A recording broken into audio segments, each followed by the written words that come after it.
Hey guys, back to the channel. Welcome to another video. It's game week 3 of the brand new Premier League season that is almost upon us. We're a couple of days away from that round of fixtures kicking off, and what a lineup we have in store for this weekend in terms of Premier League action. Some big games already in this league, and if game weeks 1 and 2 are anything to go by, we have a lot left in store over the course of the forthcoming games.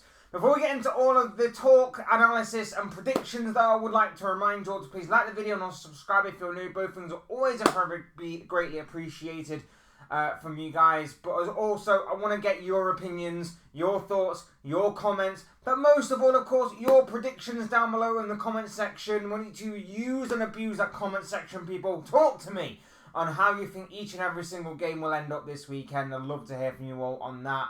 But without further ado, let's begin. Let's get into the predictions. And first and foremost, we are going to be going to the lunchtime game on Saturday between Arsenal and Brighton at the Emirates. It promises to be a very exciting encounter between two teams that are perfect in their opening 2 Premier League fixtures of the brand new season. Arsenal, perfect. Brighton, perfect, but at least one of these perfect runs is set to come to an end this weekend, and I'm going with it being Brighton. I don't think they will be able to maintain it against Arsenal, who are looking pretty solid, pretty well-oiled, shall we say, like a well-oiled machine right now. They did push their luck a little bit against Aston Villa last weekend. It took, obviously, Ollie Watkins to have a bad day in front of goal and an extremely brilliant save from David Raya to keep him out as well. But I just think Arsenal will have the more about them, the bit between their teeth. They'll carry that momentum and that, obviously, good vibe from beating Aston Villa last week to, obviously, win this game.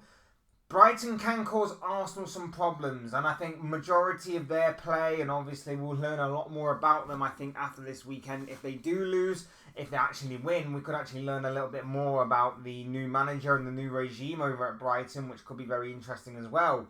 But I don't think they have enough about them. I think Arsenal will be too professional and will take their chances when they fall to get the game done and dusted as far as what they're concerned. I think Arsenal will have the majority of the chances, and I think they will finish them off.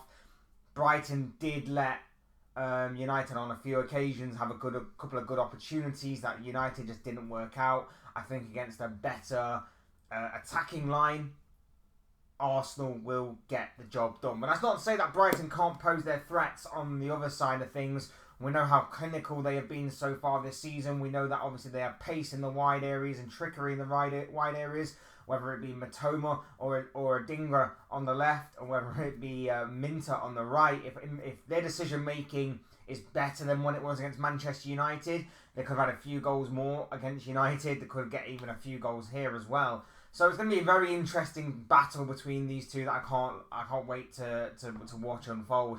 But yes, I have gone with a 2-1 victory in favour of the Gunners here as we move on to our next game, which is Brentford against Southampton. And I've gone 2-1 to the Bees. The Bees taking on the Saints. Southampton yet to get off the mark so far this season, losing last weekend to Nottingham Forest by a 0-0. Their second back-to-back 1-0 loss of the season. Whilst Brentford will be looking to bounce back from defeat themselves, where they lost 2-0 to Liverpool. The Ivan Toney stuff will obviously be resolved at this point. Everything will be done and dusted as far as the transfer window is concerned, so there'll be no outside distractions and interferences for Brentford to consider themselves with. They should go on and win this game. It's going to be a tricky home tie for them to contend with, as well as obviously Southampton to contend with away from home. But they should have the overall quality and the overall calibre of performance to really see them through. I think the likes of Brian Mbeumo, for example, will be huge for Brentford in this one. So maybe he might be a sort of pick, if you like, for fantasy football. But yes, I'm going with a 2-1 win to the Bees and them to get back on track in terms of winning. Next up, Everton 1, Bournemouth 1. That is a prediction I've gone with at Goodison Park between these two teams. Look, Everton have been shocking so far this season. They've shipped 7 goals in 2 games. That is abysmal. And typical. One of the better defensive records of last season. As soon as I put Jordan Pickford in my team, he concedes 7. So, yes, I'm very unhappy about that. But at the same time, I still think they have enough about them maybe at home to maybe feed off the energy of the crowd, to maybe get something from this game and to really kick off their season from this point forward.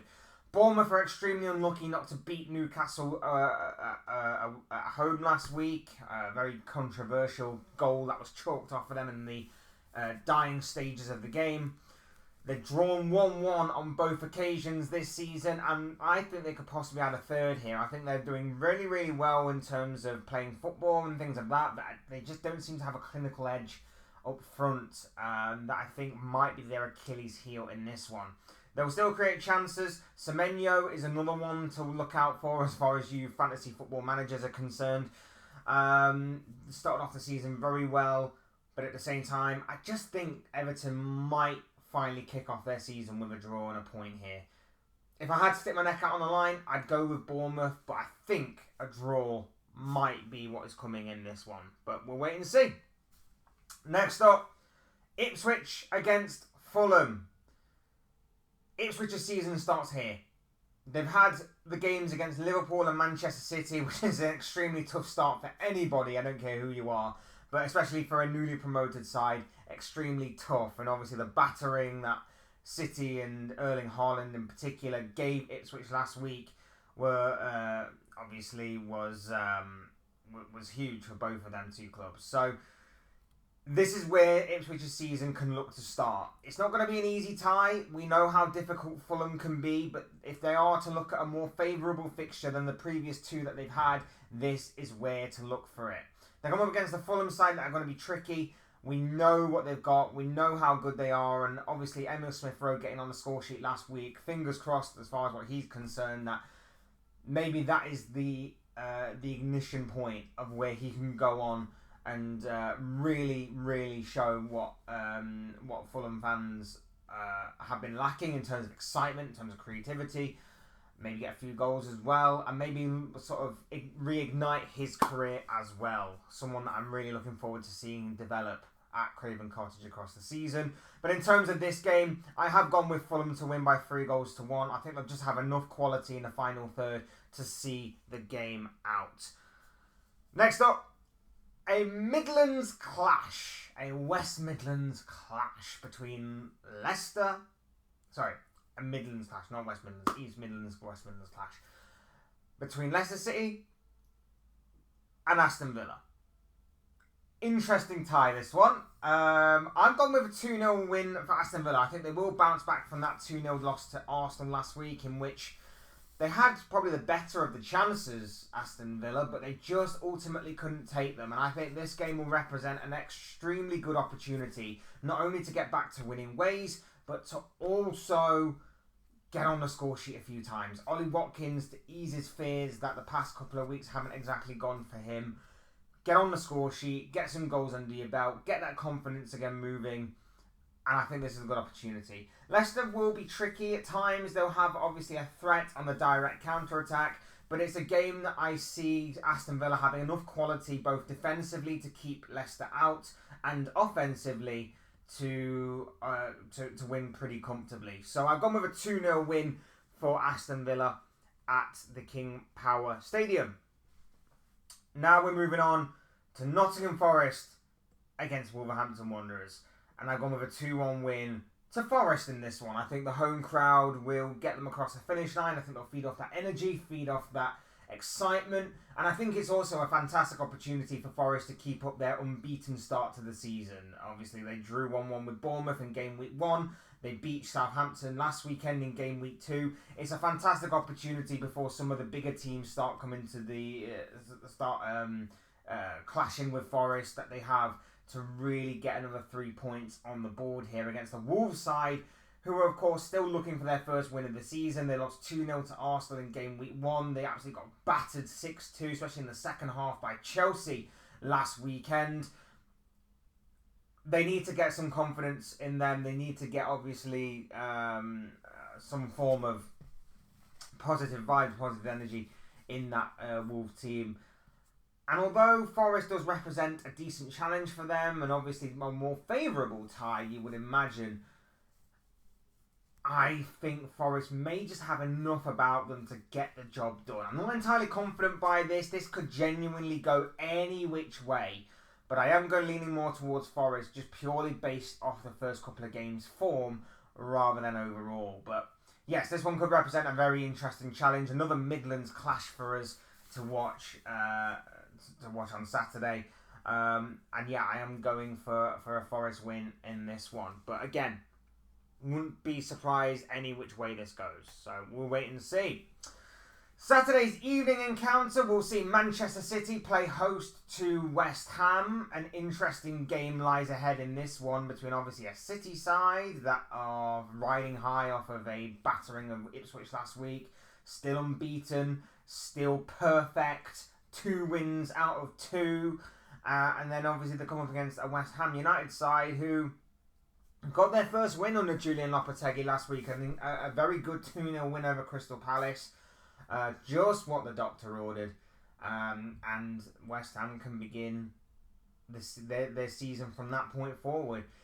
It's going to be an interesting clash, this one. I still don't really know what to make of West Ham. They have a very good squad on paper, but I don't know if they're going to be tricky for the bigger teams, whether they're going to just roll over the bigger teams and try and work their magic on some of the teams that are in and around them or seemingly seen as below them.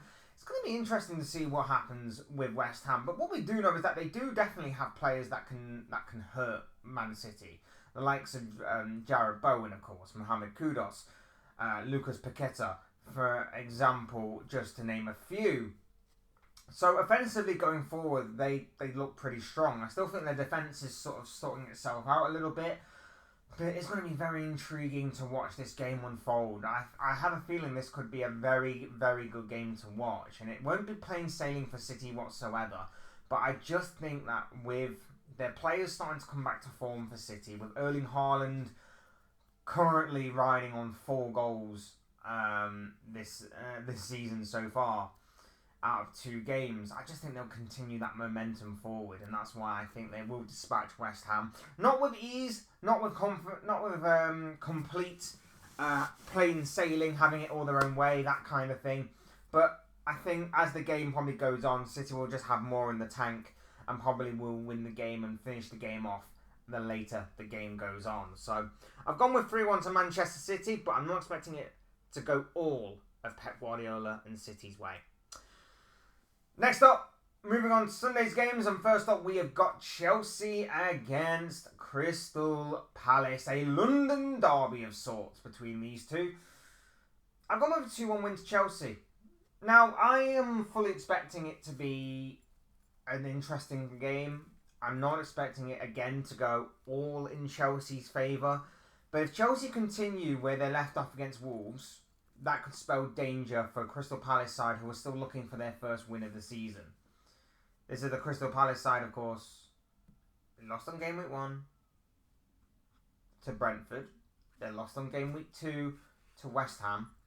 And are now looking at game week 3 against a Chelsea side who will have a bit of confidence shot through the team. I'm already seeing their fans go a little bit overboard by the fact that they stuck 6 past Wolves. There are moments with that Chelsea team that obviously Palace will look and they can get at them, but they need to be clinical in front of goal. It just hasn't happened and quite clicked for Palace so far this season, but Chelsea will give them the opportunity to. It's all about whether or not the Palace defence, as ripped apart as what it has been, will be able to keep Chelsea out, because Chelsea do have a number of exciting players that can obviously create chances. Whether they take them or not is another matter. They did last week. It was all going for Chelsea last week. Everything they touched turned to gold. This week, it might be a different story. I still think Chelsea will win because of the abundance of chances that they'll create at the expense of Palace. But again, this certainly could be looked at as an interesting tie, as maybe a favourable fixture for Palace to get something out of. But we'll wait and see on that one. But 2-1 to Chelsea is what I've gone for the Blues at Stamford Bridge. Next up, St James's Park awaits a very interesting Premier League classic of Newcastle United against Spurs, who these two have really thrown up a very intriguing and very exciting battle as of late whenever these two teams meet. You've got a Newcastle side that got very lucky to come away with a point against Bournemouth last week. You've got a Tottenham side who are unbeaten so far this season and redeemed themselves for the 1-1 draw against Leicester with an absolute battering of Everton. I'm expecting a very exciting game here because we know how Tottenham are going to play. It's going to be on the front foot, aggressive, attacking, creating plenty of chances. And what we're going to get from Newcastle is a side that has the potential to win the ball up high, press very high, and obviously counter-attack. And that is obviously where last season, when these two teams played out a 4-0, was it a 4-0, 4-1 win from Newcastle against Spurs? That's what made it an absolute classic. And that's what we loved about that game. It was absolutely incredible to watch both of these kinds of slightly different setups and tactical battles played out. Again, this could be a game that goes any which way. This could certainly be a game that Newcastle could find themselves on the winning end of, Spurs could find themselves on the winning end of, or it could end up in a draw. I know it sounds stupid of me saying that, but genuinely, this is one of the more difficult games to call, I think, this weekend. For me, Alexander Isak needs to get firing on all cylinders. Newcastle have really missed him these past couple of weeks. He really does need to shape up for the season. He really needs to get on form. And as for Spurs, they're not going to have it all their own way like they did against Everton last week. We know that obviously the way that Everton set up, Spurs were going to have the lion's share of possession. We knew that. We knew that they were going to have the better of the chances. We knew that eventually they were going to try and break down Everton, which they did so on a number of occasions. This is going to be a different battle. This is going to be different for Spurs, and they need to obviously find a way to combat that. In saying that, I've gone with a 2-2 draw. I think there'll definitely be goals in this one. I think if you're looking at like a both teams to score kind of thing, a goals galore kind of game, I think this could definitely be it. I think the way that Spurs set up will offer Newcastle plenty of opportunities to counter. I think the way that Spurs play, it will offer plenty of opportunities for Spurs players to try and take. This has all the makings of a goals galore type of game. And again, I've called it down the middle, but I'm not entirely confident. This game could seriously go any which way. And finally, in what I believe to be the biggest game of this round of fixtures, the highlight of this Premier League weekend, we're at Old Trafford for Manchester United taking on Liverpool. This is an interesting battle, this one. A very interesting battle. We're going to learn a lot more about these two teams in this one. Is it the same old Manchester United as some people have suggested? Has their slight improvement been over-exaggerated? Or is it the genuine thing? And as for Liverpool, how far have they come under Arne's slot? Is there still a long way to go? Is there still a big battle ahead of them? Have we over-exaggerated the performances against the likes of Ipswich and Brentford? We're going to see in this game a little bit more into the insight of both of these teams going forward for the season. Look, I'm expecting Liverpool to win. I always go into these games expecting and demanding that Liverpool win. I can't stand Manchester United in the slightest, but I have to concede that, of course, this is going to be a tricky tie. Liverpool aren't going to have it all their own way. And United will find every and any opportunity to try and hit Liverpool where it hurts. And they have the opportunities to do so, of course.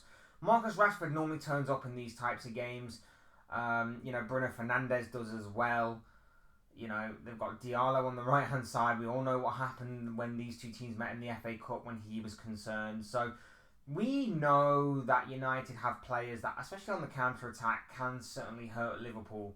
But we also know that Liverpool, with the way that they're playing, with the way that slot ball is slowly but surely clicking into gear, how many opportunities they can create. I think, if I remember correctly, and if I'm right in saying this, Liverpool have the highest XG of any team in the Premier League and the lowest expected goals conceded, or something along them lines, from the season that's been, which is a testament to Arne Slot, the way that he's controlled games, the way that he's shored up the Liverpool midfield and defence to control games.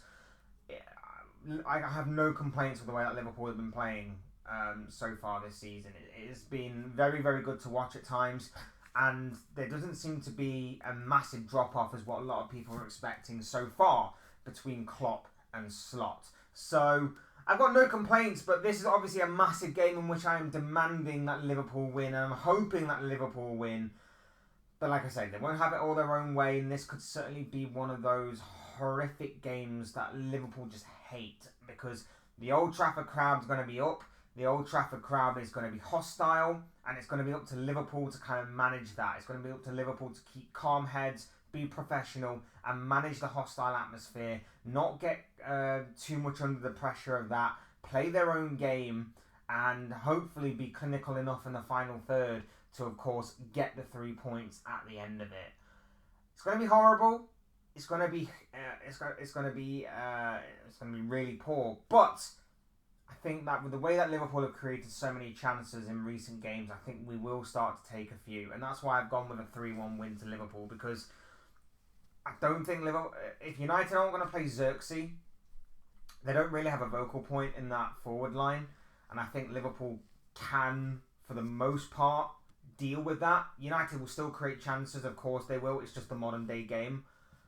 But I think that for the most part, Liverpool have enough quality defensively, and of course from our best in the world goalkeeper to deal with whatever United throw at us. And I think offensively, if we pick up from where we left off against Ipswich in the second half, and especially from last week in the second half,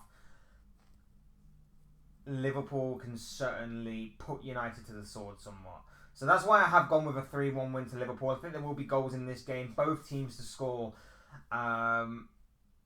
But I think Liverpool will just have enough about them, especially in the final third, to get the job done in this one. So fingers crossed, of course. I'm hoping and praying that this actually does come about, because I can't stand United and I can't stand losing to them. But fingers crossed that is going to be the case. And look, those are just my thoughts, comments, opinions, but most of all predictions of how I think each and every single game will turn out in the upcoming weekend of Premier League action. But I want to know what you guys think. Let me know what you guys are thinking and feeling, your thoughts, comments, opinions, but most of all, of course, your predictions will make for great and interesting reading down below in that comment section. So please do use and abuse that section, people. Talk to me on how you think each and every single game will turn out this weekend. Otherwise, hit the like button on the way if you enjoy the video. Subscribe if you're new or want to see more content like this. Both things are always and forever greatly appreciated. And as always, I've been Fletch. This has been another Premier League predictions video, and I will see you all again soon in another video or live stream or whatever it may be. Cheers, guys. Thanks everyone for watching. Take care. Enjoy the rest of your day. Speak to you all again very, very soon.